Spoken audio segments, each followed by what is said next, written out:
আমরা ভারতীয় জনতা পার্টির বীর সৈনিক। আমি আগেই বললাম, আমরা খোলা মাঠে খেলতেই ভালোবাসি। নির্বাচন এসে গেছে, গরম হচ্ছে হাওয়া। আপনারা পরিবর্তন দেখেছেন 2011 সালে। আমরা একটা পরিবর্তন চাইছি, আমরা একটা পরিবর্তন চাইছি। আর সেই পরিবর্তনের জন্য মাথার ঘাম পায়ে ফেলছি, গায়ের রক্ত জল করছি। 2011 সালে রাজ্যের যিনি মুখ্যমন্ত্রী, সেদিন তিনি আহ্বান করেছিলেন, দীপ্ত কণ্ঠে আহ্বান করেছিলেন। সেদিন রাস্তায় রাস্তায় হোর্ডিং, রাস্তায় রাস্তায় যেসব ব্যানার ছিল, তাতে আমরা লেখা দেখতাম, অগ্নিকন্যা, মামাটি মানুষ, ভালো ভালো কত কথা। আর সেদিন তার কথায় আমরা ভুলে গেছিলাম। আমরা আশা করেছিলাম দিনের বদল হবে, একটা দিন বদলের আশায় সেদিন দুহাত ভরে তাকে আশীর্বাদ করেছিলাম। ভেবেছিলাম কৃষিতে পরিবর্তন আসবে, বেকার ছেলেদের চাকরি হবে, দিনাতে কৃষক আত্মহত্যা করবে না। দুর্ভাগ্য আমাদের, মাত্র কদিনের মধ্যেই আমাদের মোহভঙ্গ হয়েছে। চোরের রানী, চোরের মক্ষী রানী। বাংলায় এখন একটা কথা প্রবাদ হয়ে গেছে, সমুদ্রের সৌন্দর্য কিসে? আর যদি আপনাদের আমি প্রশ্ন করি, আপনারা এক বাক্যে বলবেন সমুদ্রের সৌন্দর্য পুরীতে, নারীর সৌন্দর্য শাড়িতে, আর তৃণমূলের সৌন্দর্য চুরিতে। এটা বাংলায় প্রবাদ হয়ে গেছে যে তৃণমূলের সৌন্দর্য চুরিতে। আজ এই বাংলায় এই ভবের এই রামপুর ভাটপাড়া যে বাজার রয়েছে, এখান দিয়ে দেখবেন যদি কোনো চোর তৃণমূল লিডার যায়, মাথা উঁচু করে দাঁড়ায় না, মাথা নিচু করে হেঁটে হেঁটে যায়, মাথা নিচু করে হেঁটে যায়। কারণ লোকে জেনে গেছে তৃণমূল কংগ্রেস মানে চোর, তৃণমূল কংগ্রেস মানে চোর। যার জন্য মাথা উঁচু করার ক্ষমতা তাদের নেই, মাথা উঁচু করার কোনো ক্ষমতা তৃণমূলের কোনো কার্যকর্তা, কোনো নেতার নেই। এমন একটা রাজ্যে আমরা বাস করছি। শুনে অবাক হবেন যে আমি একজন শিক্ষক, খুব কাছ থেকে দেখতে পাই। আজ আপনার সন্তানকে স্কুলে পাঠিয়েছেন, মনে মনে ভাবছেন আমি 1000 টাকা খরচ করছি, লক্ষ টাকা খরচ করছি, আমার ছেলে বড় একটা চাকরি পাবে। এই রাজ্যে আপনার ছেলের চাকরি হবে না। আমি স্কুলে চাকরি করি, আমার দৃষ্টিতে আমি দেখতে পাই সেখানে যেসব শিক্ষক আপনার সন্তানকে পড়ায়, আপনি শুনলে অবাক হয়ে যাবেন। 1500 টাকা লক্ষ্মীর ভান্ডার, 1700 টাকা লক্ষ্মীর ভান্ডার আপনাকে বিভ্রান্ত করছে। আপনি সেই লক্ষ্মীর ভান্ডার পেয়ে আপনার প্রতিবাদের ভাষা আপনি হারিয়ে ফেলেছেন, অথচ জানেন না যে আপনার সন্তানকে পড়াচ্ছে একজন ভুয়ো শিক্ষক, টাকার বিনিময়ে যে চাকরি পেয়েছে, টাকার বিনিময়ে চাকরি পেয়েছে। তারপর যে মাস্টারমশাই অঙ্ক করান, সেই অঙ্কের মাস্টারমশাই আপনার সন্তানকে বাংলা পড়াচ্ছেন, বাংলা মাস্টারমশাই ইতিহাস পড়াচ্ছেন, ইতিহাসের মাস্টারমশাই ইংরেজি পড়াচ্ছেন। কারণ স্কুলে শিক্ষক নেই, স্কুলের শিক্ষক নেই। এরপর যদি হাসপাতালে যান, গিয়ে দেখবেন ডাক্তার নেই, ডাক্তার আছে তো নার্স নেই, নার্স আছে তো ওষুধ নেই। দুর্ভাগ্যের বাংলা এটা। এরপর যদি আপনি থানায় যান, থানায় গিয়ে দেখবেন পুলিশ নেই।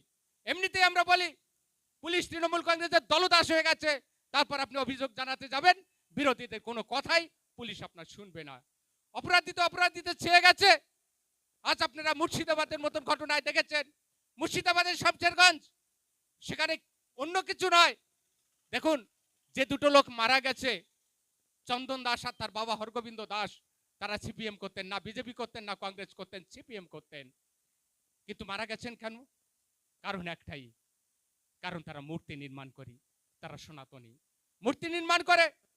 আর যারা এই যে বিশেষ সম্প্রদায়ের মানুষ, দিদিমণি তাদেরকে দুধেল গরু বলেছেন, তাদের দৃষ্টিতে ওই বিশেষ সম্প্রদায়ের মানুষ যারা, তাদের দৃষ্টিতে মূর্তি নির্মাণকারী যে সে কাফের, সেই কাফেরকে হত্যা করেছে, নির্মম নিষ্ঠুরভাবে হত্যা করেছে। আমি বলছি এখানে এই 2026 সালে নির্বাচন, যারা সনাতনী আছেন, যারা হিন্দু আছেন, আপনাদের জীবনের শেষ নির্বাচন। এই নির্বাচনে যদি তৃণমূল কংগ্রেসকে না হারাতে পারেন, আপনাদের লুঙ্গি পড়তে হবে, টুপি পড়তে হবে।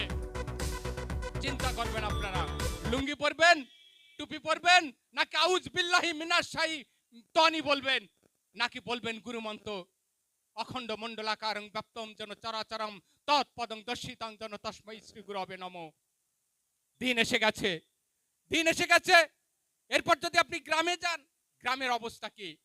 গ্রামে যাবেন, গ্রামে গিয়ে দেখবেন কোনো গ্রামে আলো নেই, কোনো গ্রামে হয়তো বা রাস্তা নেই, কোনো গ্রামে হয়তো বা জল নেই, নেই জল।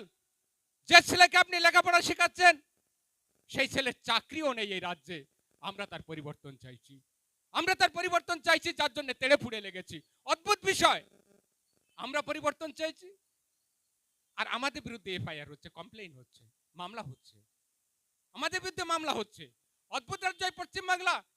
এই রাজ্যে চাকরি পরীক্ষা হয় না, চাকরি পরীক্ষা হয় না। যদিও বা পরীক্ষা হয়, পরীক্ষার আগে প্রশ্ন লিক হয়ে যায়। তারপরে যদি পরীক্ষা হয় তো প্যানেল হয় না, প্যানেল হয়তো চাকরি হয় না, চাকরি হয়তো বেতন হয় না, বেতন হয়তো ইনক্রিমেন্ট হয় না, তারপর ডিএ বাকি থাকে। আমি চাকরি করি, আমরা ডিএ চাইতে গেছি, দিদিমণির যে পুলিশ, সেই পুলিশের লাঠি পেটা খেতে হয়েছে আমাদের। তারপর দিদিমণি শুধু লাঠি পেটা নয়, দিদিমণির মুখ ঝামটা খেতে হয়েছে। বলে ঘে ঘেউ করবেন না, মেমেও করবেন না, কুকুর বিড়ালের সঙ্গে তুলনা করে। ভাবুন একবার, টাকা নেই সম্মান, টাকা নেই টাকা দেবেন না, কিন্তু সম্মান দিতে তো পয়সা লাগে না। সেই ন্যূনতম সম্মানটুকু এই দিদির রাজত্বে আপনি পাবেন না, বেগমের রাজত্বে আপনি পাবেন না। এবার আপনাদের কাছে প্রশ্ন করছি, যে সন্তানকে আপনি লক্ষ টাকা খরচ করে পড়াচ্ছেন, সে ছেলের হাল কি হবে? কোথায় চাকরি করবে? বামফ্রন্ট আমলে আপনারা দেখেছেন কলকাতার হুগলি নদী তীরবর্তী অঞ্চলে কত শিল্প ছিল, পাট শিল্প ছিল, কাপড় শিল্প ছিল। সেই বামপন্থী আমলে বামফ্রন্ট মালিক যারা সর্বহারা রয়েছে, সেই সর্বহারার অধিকার প্রতিষ্ঠার নামে সেই কারখানায় গেছে, বলেছে মালিকের কালো হাত ভেঙে দাও, গুড়িয়ে দাও। সমস্ত শিল্প কলকারখানা ধ্বংস হয়ে গেছে, সেটা ছিল ট্রেন। আর তৃণমূল কংগ্রেসের আমলে সমস্ত শিল্প কলকারখানা বন্ধ হয়ে গেছে, নতুন কোনো শিল্প নেই, এটা একটা ট্র্যাডিশন। শিল্প নেই, কলকারখানা নেই, চাকরি করতে হবে না, বাড়ি বসে আয়েশ করুন, বাড়ি বসে আয়েশ করুন। অদ্ভুত রাজ্য এই পশ্চিম বাংলা। একসময় গর্ব করে বলতাম সোনার বাংলা, রবীন্দ্রনাথের বাংলা, বিবেকানন্দের বাংলা।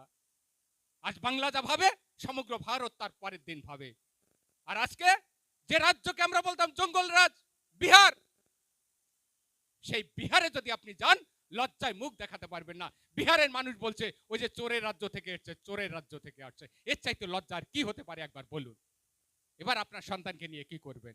আমার প্রশ্ন এখানে যে আপনি একজন গরিব মানুষ, আপনার সরকারকে লক্ষ কোটি টাকা খরচ করে পড়িয়েছিলেন, আশা করেছিলেন যে আপনার ছেলে অধ্যাপনা করবে, আপনার ছেলে স্কুলে চাকরি করবে, মাস্টারি করবে। আরে কিচ্ছু না হোক, গ্রামের ছেলে ডি গ্রুপে একটা চাকরি করবে। চাকরি তো হবে না আপনার ছেলে। আপনার ছেলে কোথায় যাবে? আপনার ছেলে তো পরিযায়ী হবে। পরিযায়ী হয়ে কোথায় যাবে? গুজরাটে যাবে, মহারাষ্ট্রে যাবে, দিল্লিতে যাবে। সেখানে কারা আছে? বিজেপি সরকার আছে। 2021 সাল, আমরা সেই সময় পরিবর্তনের আশায় মাঠে নেমেছিলাম। আমরা সেবার আপনাদের কাছে আবেদন করেছিলাম যে ভারতীয় জনতা পার্টি সরকার এই পশ্চিমবাংলায় প্রতিষ্ঠা করুন, আপনার ছেলের পরিযায়ী হওয়া লাগবে না। দুর্ভাগ্য আমাদের, সে সময় আপনারা আশীর্বাদ করেননি। 26 সাল, আমি বলছি 26 সাল শুধু সনাতনীদের নয়, যে সমস্ত বেকার ছেলেরা আমার কথা শুনছেন, আপনাদের প্রত্যেকে বলছি, বেকার ছেলেদের জীবনেও শেষ নির্বাচন। এই নির্বাচনে যদি তৃণমূল কংগ্রেসকে আমরা না ডুবাতে পারি, না হারাতে পারি, বেকার ছেলেদের চাকরি হবে না, আবার পরিযায়ী হয়ে আবার গুজরাট, আবার মহারাষ্ট্র, আবার দিল্লি যেতে হবে। তাই আমরা এই 26 সালে আপনাদের কাছে বিনম্র চিত্তে আহ্বান করছি যে দেখুন, আপনার সন্তানকে আপনি পরিযায়ী কেন করবেন? আপনি লক্ষ টাকা খরচ করছেন, এই বাংলায় পড়াশুনো করছে, আপনার সন্তান এই বাংলায় চাকরি করবে, আপনার সন্তান তার মা বাবাকে দেখবে, তার স্ত্রীকে দেখবে, তার সন্তানকে দেখবে। একটি মাত্র উপায় রয়েছে, একটি মাত্র উপায় রয়েছে। আপনার সন্তানকে যদি পরিযায়ী না করতে চান, তাহলে এই 2026 সাল 29 তারিখে এই 96 বনগাঁ বিধানসভা থেকে স্বপন মজুমদারকে জেতাতে হবে, জেতাতে হবে। এবং তামাম বাংলায় ভারতীয় জনতা পার্টির বিজয় ধ্বজ পথ পথ পথ পথ করে উড়াতে হবে। এই প্রতিজ্ঞা নিয়ে আমাদের এখান থেকে যেতে হবে।